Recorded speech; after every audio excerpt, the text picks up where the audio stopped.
കുഞ്ഞുങ്ങളോടൊപ്പം ഉള്ളൊരു സന്തോഷം, പുതിയ ഭാഷയിൽ പറഞ്ഞ വേറൊരു വൈബാണ്.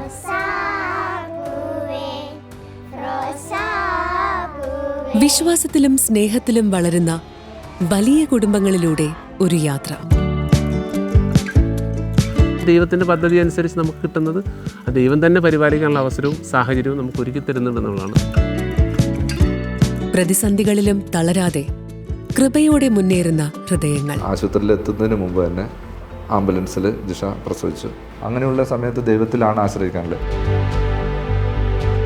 സ്നേഹം വിതച്ചപ്പോൾ കൃപയായി വിളഞ്ഞ ജീവിതങ്ങൾ. ഇപ്പം ഞാൻ ഒരുപാട് സന്തോഷവതിയാണ്. 5 മക്കളുടെ അമ്മ എന്ന് പറയുന്നത് ഞാൻ ഭയങ്കര പ്രൗഡാണ്.